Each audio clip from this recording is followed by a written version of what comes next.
Hola, ¿cómo están? Esperamos que súper bien. Ya nos encontramos en nuestra segunda temporada de Yunti Podcast. Mi nombre es Bárbara Lacour y hoy tengo como invitado a Fabián Inostroza, que quizás algunos de ustedes lo siguen en sus redes sociales. Fabián es doctor en educación, además de magíster en educación y de formación inicial profesor general básica con especialidad en matemática, ¿no, Fabián? Así es, Súper. sí. ¿Quieres mencionar algo más de ti, de tu trayectoria? Yo sé que tienes harta trayectoria en investigación, pero me gustaría que tú mismo seas quien nos lo cuente un poquito más. Sí, por supuesto.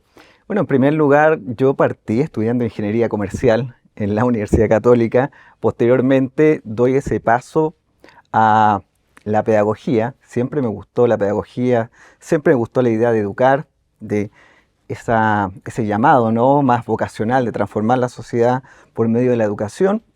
Y bueno, la vocación en este caso tuvo mayor fuerza quizás que seguir los estudios de ingeniería, pero hasta el momento me encuentro sumamente, en este caso, me encuentro sumamente confiado en lo que elegí, ¿no? Y no me arrepiento absolutamente para nada de este camino.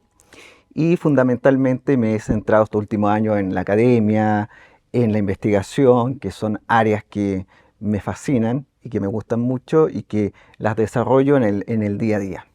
Súper apasionante la investigación Sí, por también, supuesto. porque permite ir conociendo como varios puntos de las comunidades educativas y uno se va relacionando, digamos, con distintas culturas escolares, así que es bien interesante lo que tú has hecho. Y esas son algunas de las cosas que queremos conversar contigo hoy día. Entonces, para partir las preguntas, bueno, obviamente agradecerte que estés acá con nosotros, que hayas querido venir. Yo te seguí en redes sociales hace harto rato, vienes bien activo ahí en sus redes, así que bueno, al final lo vamos a decir para que lo sigas. Hablamos hoy día harto sobre el tema de la diversidad, que es un tema ahí como bien tensionado también, pero también nosotros hoy día observamos que esta diversidad y este enfoque o este concepto se ha ido como transformando a lo largo del tiempo, ¿no es cierto? ¿Podrían explicarnos brevemente qué consideras tú relacionado como con este concepto y cuál es tu visión, incluso como investigador relacionado con esto? Voy a hablar en primer lugar de cómo, para mí, como persona, la diversidad ha sido un tema transversal dentro de mi trayectoria como persona formativa en la investigación. Y en este caso, particularmente, me llama la atención de que en nuestro sistema educativo sea un tema que muchas veces suene un poco como problemático, conflictivo, que la diversidad, cuando en nuestras escuelas, en nuestras aulas, que están además sobrepobladas muchas veces de estudiantes, todos los estudiantes son distintos, todos los profesores son distintos, los directores, las comunidades educativas son distintas, cada escuela a lo largo y ancho de nuestro país tienen distintas particularidades, por lo que es raro que la diversidad sea tema, cuando fundamentalmente debería ser parte del deber ser de cada una de estas comunidades. En este sentido, cuando se habla de diversidad, generalmente se habla en negativo. Se considera que la diversidad es algo que no es muy deseado en las escuelas. Y la verdad es que siempre hemos trabajado con esta diversidad de estudiantes. El enfoque, efectivamente, que hace 30, 40 años atrás se trabajaba con los estudiantes que estaban, entre comillas, excluidos de nuestro sistema regular, era muy distinto. Un enfoque biomédico, centrado en la rehabilitación, centrados en las ayudas particulares a aquellos estudiantes que tenían alguna condición distinta y que en este caso, no se adaptaban a la norma de estudiante esperado, ¿no? Entonces, estos procesos, y Chile también ha tenido como Estado un rol fundamental en ir tomando aquellas políticas y ratificando aquellas legislaciones que apuntan hacia el derecho de todos nuestros niños y jóvenes a educarse bajo el mismo techo.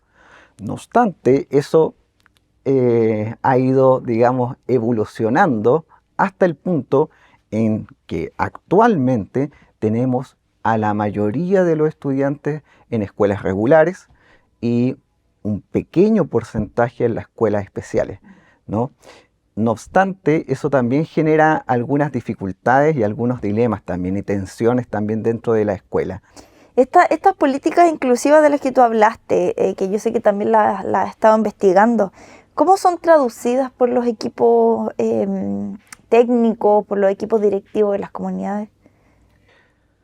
A ver, es fundamental en este caso aclarar dos puntos. El primero tiene que ver con la idea que tienen los policy makers, o sea, los hacedores de política que están en el Parlamento, que están en el Estado, que están en el Ministerio, y que ellos fundamentalmente tratan de ratificar los convenios firmados a nivel internacional a través de la promulgación de políticas. Y dentro de esta discusión de las políticas, generalmente no es que todos estén de acuerdo, sino que más bien hay una negociación, y en estos procesos de negociación las políticas muchas veces quedan híbridas, ¿no? Entonces vamos a tener políticas que, por ejemplo, el decreto 170 es una política pero muy relevante, o la ley CEP, que inyecta recursos económicos muy importantes a la escuela. No obstante, trabaja con lógicas que también son distintas. Trabajan con un modelo biomédico, pero al mismo tiempo están resaltando el enfoque de derechos sociales, ¿no? Hacia estudiantes con vulnerabilidad socioeconómica, pero también hacia estudiantes con necesidades educativas especiales. Entonces, este tránsito desde el momento en que el político en el diario oficial sale la política promulgada, hasta que llega a la escuela, es complejo. Y en la mayoría de los casos no se ve la caja negra, ¿ya? Y la caja negra es cuando la política llega y se instala en la escuela. En este caso particular, todas las comunidades educativas reciben esta política, pero como sabemos todos, si uno va a la biblioteca del Congreso Nacional y las políticas están online, uno las lee y el lenguaje de la política, de las legislaciones, es un lenguaje técnico, que efectivamente la entienden personas vinculadas al derecho, personas vinculadas al mundo político, pero no necesariamente la gente que está en la escuela. Por lo tanto, cada vez que se promulga una ley, un decreto, una circular, etcétera, los equipos directivos tienen que hacer una traducción de esta política. ¿Y qué significa puntualmente para ellos? Más trabajo, significa generar una mayor carga de burocracia en términos de llenar evidencias, informes, etc. Y al final muchas veces se pierde el espíritu inicial de la política. ¿Por qué? Porque nos quedamos en el camino y también porque muchas veces nuestros directivos, nuestros profesores, nuestros técnicos no están del todo capacitados, ¿ya? Y tampoco están acompañados. O sea, no necesariamente es que vamos a atribuir y buscar los responsables o los culpables de esto, sino que debería existir un acompañamiento, debería existir al mismo tiempo una traducción enfocada en la escuela y también todo un proceso gradual de instalación de la política. Pero los tiempos de la política son muy cortos y los tiempos de la escuela son muy mucho largos. más largos. Exactamente, Sí. porque son cambios culturales que son súper paulatinos en el fondo. Con esto que tú estabas señalando, y yo creo que esta es la realidad, me ha tocado también hacer cursos en hartos lugares de Chile, y cada vez que lo he mencionado, todos coinciden conmigo, pero te escuchaba hablar y me acordaba mucho de mi primera experiencia profesional como parte de un equipo de un programa de integración en un liceo público, que me tocó tomar por primera vez. El primer curso que tomé era un primero medio, me tocó ir a hacer el acompañamiento a la sala, a la clase de matemática, y llegué a la sala y ni siquiera a nivel estructural de la sala se había producido un cambio para que existieran dos profesores o dos profesionales dentro de la sala de clase. Es decir, estaba la pizarra, ¿no es cierto?, delante, la mesa del profesor, al ladito de la pizarra, la mesa de los estudiantes, los pupitres, ¿no es cierto?, de los estudiantes, pero no había dos mesas para dos profesionales. Entonces, los profesionales del programa de integración van, como tú decías, y en este proceso lento, ocupando de a poquito, calladitos, un espacio que yo creo que que las personas que vayan a ver este video a lo mejor pueden sentir identificada, un espacio chiquitito donde uno entraba calladito, como tratando de no interrumpir al profesor, casi como un estudiante más, de repente tratando de hacer una pregunta que uno cree que podría ser la pregunta de los estudiantes.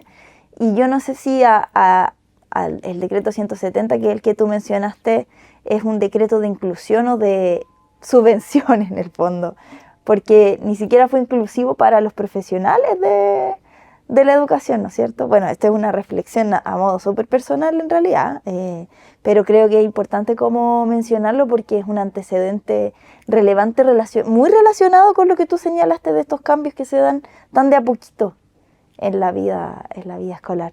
Sí, y adhiero a lo que tú mencionas, estimada Bárbara, porque en las escuelas generalmente tenemos una gramática escolar que es mucho más dura, más resistente a los cambios. De hecho, la innovación y el cambio en educación toma por lo menos una década cuando uno quiere generar un cambio más estructural. Nuestra escuela, lamentablemente, no tienen muchas veces las capacidades, y no hablo tanto en las capacidades humanas de los profesores, de los directores, que tienen una vocación inmensa y están totalmente de acuerdo y alineados con que cada una de nuestras comunidades escolares sean más inclusivas. Lamentablemente las políticas, como el decreto 170, lo que hacen en términos de la propuesta, en términos de la lógica, es tratar de que las aulas sean más inclusivas, ¿cierto? En donde no solamente el profesor de aula va a ser el protagonista de la enseñanza para los 40 más estudiantes, sino que también una educadora diferencial, una psicopedagoga, terapeuta, fonoaudiólogo, es decir, un grupo de profesionales realicen un trabajo inter y transdisciplinario, que es el ideal. No obstante, estos cambios no pasan por procesos de sensibilización o por procesos de instalación de manera gradual para generar un cambio en las actitudes, en las culturas y en las prácticas, tal como lo señala el índice de inclusión, ¿cierto?, POD y ANSCO. En este sentido, es muy importante entender que estos cambios se tienen que desarrollar, pero teniendo en consideración que nuestras escuelas son más o menos estáticas, sus procesos, sus normas y sus prácticas. O sea, no es que en mis estudios, por ejemplo, he encontrado dificultades en la instalación en la coenseñanza entre profesores y educadoras diferenciales. Lo que pasa es que ahí el rol clave son los equipos directivos, ¿no? Porque nuestros equipos directivos deberían acompasar, acompañar y trabajar este proceso de modelamiento, de trabajo colaborativo de distintos profesionales, ¿ya? Ahora, que nuestras escuelas tengan más de un adulto responsable de 40 estudiantes es ideal. Ojalá el coeficiente técnico de estudiantes por sala fuera de 30 o 20 y que tuviéramos 2 o 3 profesionales dentro de cada aula. Lamentablemente no puede ser así. Ojalá que en 5 o 10 años más soñando, ¿no?, sea así, lleguemos a ese punto y que los profesionales, ¿cierto?, de la salud y de la educación puedan estar presentes en la aula. Esto no significa que retrocedamos, ¿cierto?, hacia un modelo clínico, biomédico. Significa darle mayores atribuciones y mayor responsabilidad a otros profesionales también que nos pueden aportar muchísimo, ¿ya? ¿Qué pasa con la práctica del concepto de inclusión? ¿Qué condiciones crees tú que son importantes para que esto se dé en esta mirada como de que tú hablaste, el paradigma biomédico? ¿Dónde estamos hoy día? Es una excelente pregunta, Bárbara, una muy buena pregunta. El día de hoy estamos en tránsito. El concepto de integración e inclusión se están jugando el alma, ¿cierto?, de lo que podemos llamar como un concepto más paraguas, diversidad.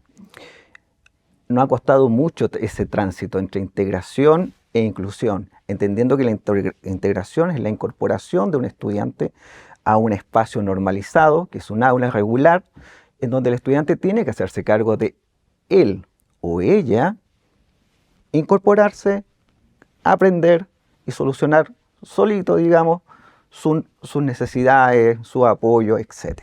En cambio, la inclusión lo que busca fundamentalmente es que esa persona sea acogida por esa comunidad, que la acepten, que la reconozcan como un otro igual y válido, pero que al mismo tiempo tenga igualdad de oportunidades de aprendizaje, al igual que todos sus compañeros.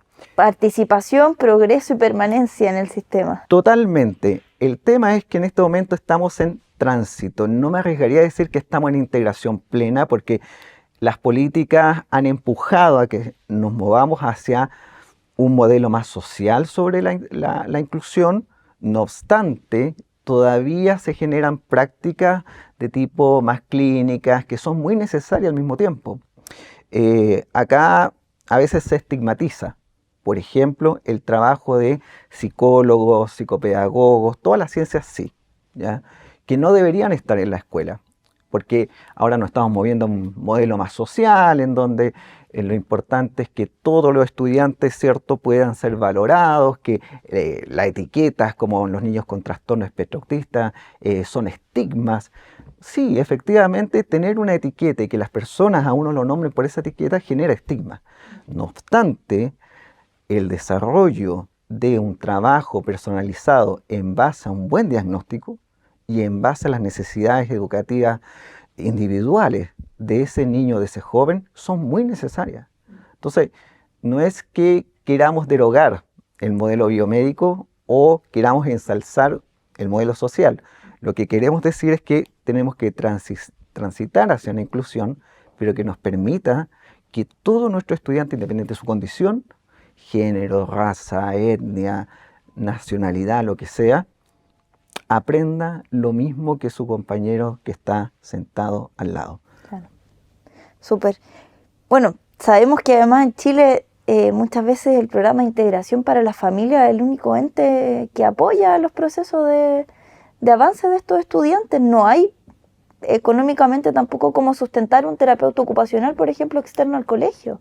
Es súper complejo para la familia enfrentar además a nivel económico alguna situación o condición como el espectro autista o tantas otras, ¿no es cierto? Entonces, la verdad es que también como sociedad la escuela es un referente, ¿no es cierto?, de lo que está pasando en otros ámbitos de nuestra sociedad, y ahí las políticas, como tú señalaste, también no pueden ser en sí mismas algo que sea solo de la escuela. Deberíamos mirarlas como un elemento relacionado con la sociedad en su conjunto. No sé si compartes ahí un poquito esa reflexión. Sí, la comparto totalmente, porque en países en donde esto ha sido exitoso, donde los procesos de inclusión han funcionado y siguen funcionando, lo que pasó es que estas políticas fueron promulgadas, pero generando grandes acuerdos entre las comunidades, entendiendo a las comunidades no solamente a la gente que rodea una escuela, sino que a la nación, a las personas de a pie, que muchas veces, no sé, pueden tener o no un hijo o alguien estudiando a nivel básico, medio, universitario, técnico, profesional, lo que sea, pero ellos lo que hicieron es generar el cambio cultural previo a la instalación de las prácticas. Y ese cambio cultural se logra a través de la sensibilización y también a la educación. Pero no es necesariamente ir a una escuela para entender la lógica o lo que implica la inclusión, claro, sino que a través de los medios de comunicación, como caballito de batalla, ¿cierto? Pero también a través de la información, a través de la prensa escrita, a través de diversos medios, la sociedad se comprometió a establecer este gran acuerdo de que las escuelas y las comunidades, la sociedad tenía que avanzar hacia un sistema más justo, más equitativo y con una mayor sensibilidad hacia las personas con cualquier tipo de condición. Y en este sentido, en Chile nos ha faltado eso. ¿Y por qué nos ha faltado? Porque generalmente, y bajo el prisma en que he estudiado las políticas de inclusión, cada gobierno llega con su estandarte, con sus banderas de lucha, que por cierto son muy válidas. No obstante, no tenemos políticas de Estado, ¿ya? Políticas de largo plazo. Por ejemplo, cuando acá en Chile promulgan la ley de inclusión escolar, en mi último estudio, la mayoría de los directores desde Alto Hospicio, Río Bueno, Puerto Natales, creían que esta ley de inclusión escolar era de inclusión escolar, cuando efectivamente era una ley que buscaba terminar con la selección arbitraria, terminar con el copago del apoderado y por último tratar de que todas nuestras escuelas fueran, digamos, sensibles, digamos, a esta inclusión, y también evidentemente se traspasaron muchos recursos económicos, pero de inclusión en sí no lo era. Lo que buscaba era desregular un poco el tema del mercado, la selección, entre otros aspectos. Pero no era de inclusión, no había ningún principio que nos dijera la inclusión de aquí en adelante, desde que se promulga la política hacia adelante, va a ser esto. Al contrario, lo que buscaba era otra cosa, muy distinta a la inclusión. ¿Qué pasa con eso y con el carácter dilemático que tienen hoy día las escuelas relacionado incluso con la medición, por ejemplo? Con este sistema de ¿no es cierto?, de dar una respuesta al Estado por los resultados que yo tengo como escuela. ¿Qué pasa con la inclusión versus la medición, que es tan controversial? Sí. Bueno, existe en la academia dos puntos de vista. El primero, unos que están muy a favor de la medición, otros que no tanto, ¿ya? Ahora, la medición como tal es muy necesaria. O sea, si no tuviéramos el CIMSE, si no tuviéramos la PAES, si no tuviéramos otro instrumento, estaríamos un poco perdidos. No habría un termómetro que nos dijera dónde estamos, si han logrado los objetivos de aprendizaje o no. Entonces, son muy necesarios. No obstante, en Chile, la medición, ¿cierto?, se engarzó con la calidad propiamente tal. Entonces, se supone que el puntaje CIMSE, los puntajes PAES son sinónimos de calidad, y al mismo tiempo esta calidad se vinculó a recursos económicos, a incentivos si se hace bien y a castigos si se hace mal.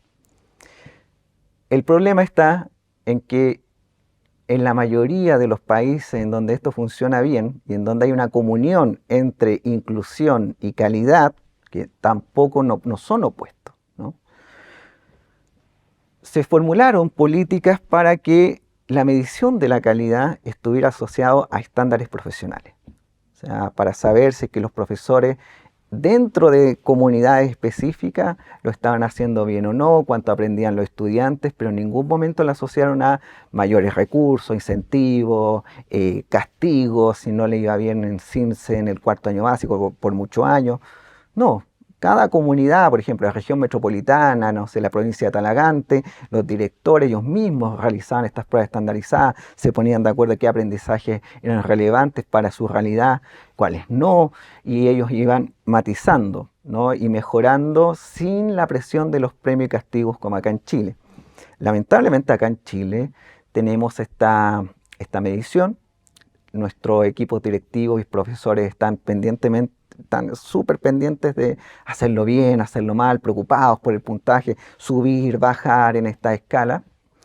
Y cuando yo les pregunto en mi última investigación a los directores y directoras, les digo, bueno, en su agenda, cuando usted comienza su día, aparte de las miles de tareas que tiene que realizar como director, como comandante de este barco, ¿no?, como alguien que tiene que llevar esto a buen puerto, ¿dónde está la inclusión en su agenda? Y ellos me decían, es una excelente pregunta, Fabián, pero no está muy presente. Y yo le decía, ¿por qué?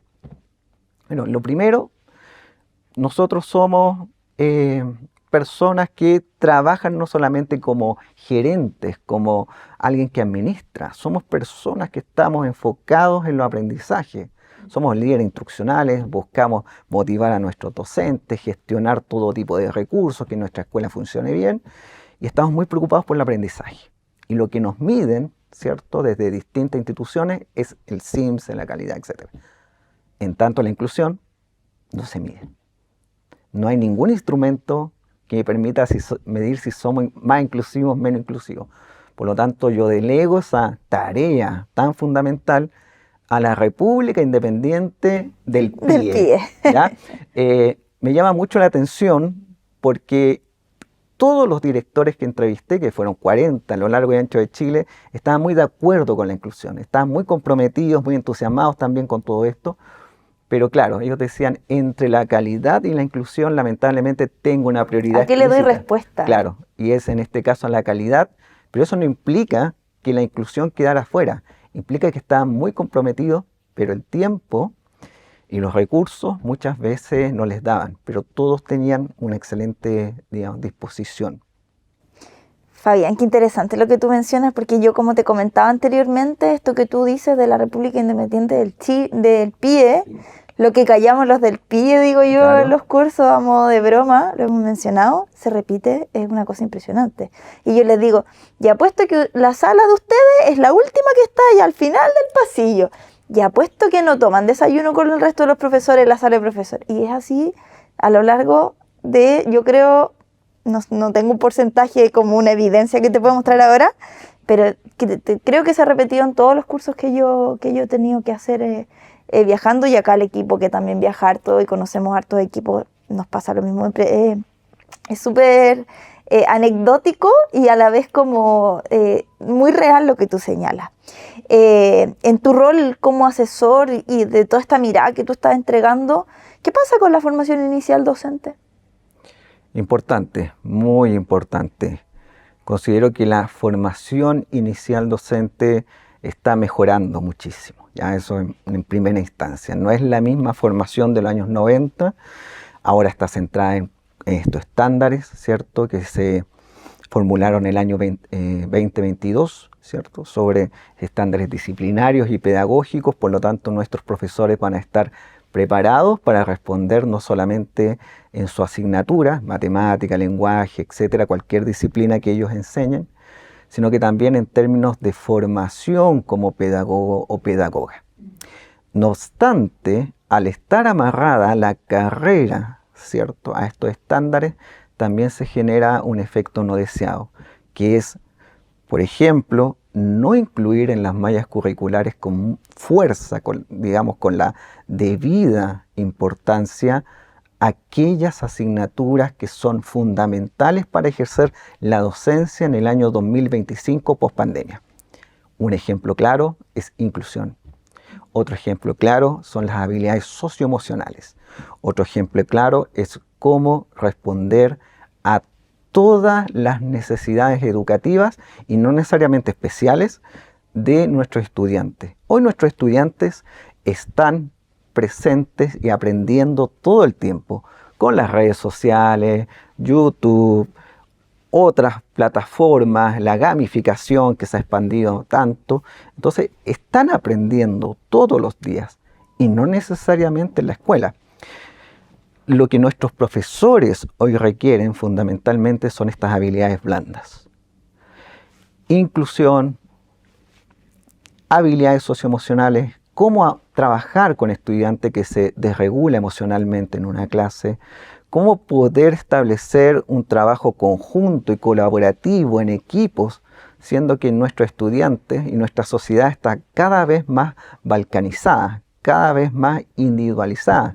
Y uno lo ve en los ejemplos que tú citabas, estimada Bárbara, ¿no? República Independiente del PIE, toman desayuno, trabajan solos, se van solos. Los profesores hacen su planificación, hacen su clase, pasan por la sala de profesores, se van a la casa, trabajan solos.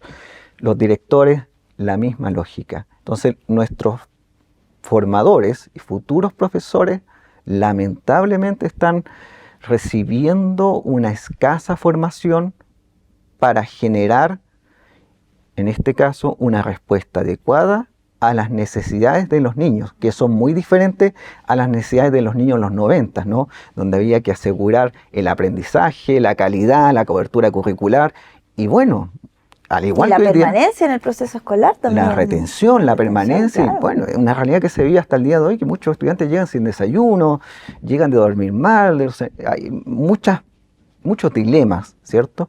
Y una persona no los puede resolver, o sea, no puede resolver una persona 40 dilemas, 40 problemas con 40 estudiantes, siendo que los estudiantes quieren llegar a aprender, pero nuestros docentes muchas veces terminan desertando del sistema porque trabajan solos. No hay un acompañamiento y la formación inicial docente también los prepara para trabajar solos. No lo está preparando para trabajar colaborativamente, no lo está preparando para trabajar con estudiantes que tienen otras necesidades.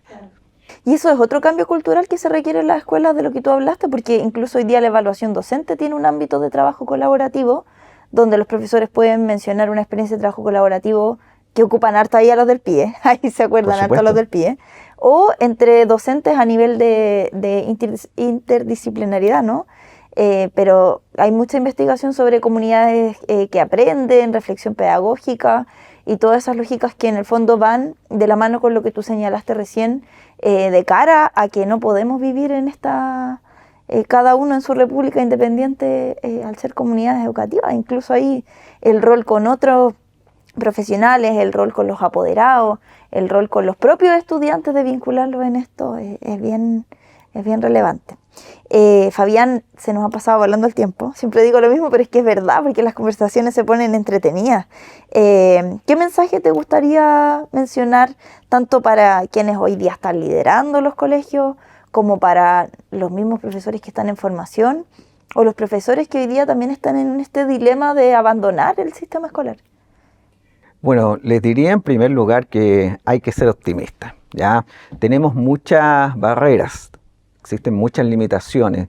No obstante, necesitamos de profesores y profesoras, gente con vocación, y esto yo lo he observado a través de los años. Existen innumerables profesores, directores y directoras que tienen una vocación infalible, que tienen un amor por la pedagogía y la educación muy importante. Y eso es muy bonito también. Por supuesto. Entonces necesitamos que esos estudiantes puedan, que esas personas puedan seguir educando a nuestras futuras generaciones.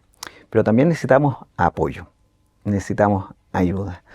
Y en esos apoyos y ayuda, aquí el mensaje es a nuestros políticos, también a al Ministerio de Educación, a las agencias intermedias, también al mundo privado, que se sume a ayudar a las escuelas. Las escuelas no es que sean entes que están totalmente desprotegidos, pero en soledad, etcétera. Pero es lo que uno ve generalmente, ¿no? Que los apoderados no están tan comprometidos, en las mismas comunidades, en comunas pequeñitas a veces existen algunos proyectos en donde se involucra a todos los actores, ¿cierto? De salud, educación, cultura, arte, etcétera, pero son experiencias muy aisladas. Nos gustaría muchísimo que de aquí en el futuro nuestros docentes, nuestros maestros, que es la profesión más fundamental para construir una nación desarrollada, puedan lograr altos estándares, no solo en cuanto a que sean expertos en enseñar, expertos en aprendizaje, sino que también puedan trabajar colaborativamente, puedan trabajar con sus comunidades y puedan sentir un respaldo. ¿Sabe? Sientan que todo Chile le están dando palmadita en la espalda y le están diciendo que están haciendo un buen trabajo. Es decir, que se les reconozca socialmente y que finalmente ellos puedan entender que su rol es fundamental y que todos los días necesitamos de su trabajo, que es fundamental. Pero nos falta repetir y decirle a todos nuestros maestros y maestras de Chile que los apoyamos, que estamos con ellos y que en la medida de lo posible estamos siempre para ayudarlos, siempre para apoyarlos en todo lo que ellos necesiten. Qué buen mensaje, Fabián, porque ahí la prensa muchas veces también hace un flaco favor. Estamos rodeados de malas noticias. Yo siempre digo, me gusta que venga gente acá a contarnos experiencias exitosas. Me gusta poder mostrar el lado bonito que tiene la pedagogía también y ese compromiso el que tú señalas, donde todos somos parte finalmente. En algún espacio de nuestra vida, aunque no seamos del mundo de la educación, o tenemos un sobrino que está en el colegio, o tenemos un familiar que es profe, o tenemos un amigo que trabaja en un colegio o que tiene un hijo y que va a estar en ese proceso educativo. Entonces, como sociedad somos todos parte de esto. Así que me sumo ahí a tu mensaje. Fabián, Oye, un gusto tenerte acá. Nos quedamos con muchas preguntas en el tintero. Por supuesto, muchas Ojalá que gracias. no sea la única instancia que podamos tenerte en esta o en otras actividades. Un regalito para ti. Te agradecemos por haber estado, por tu tiempo y por haber estado con nosotros. Oh, muchas gracias. Nos vemos en un próximo capítulo. Ahí póngale me gusta al episodio en YouTube. Nos vemos.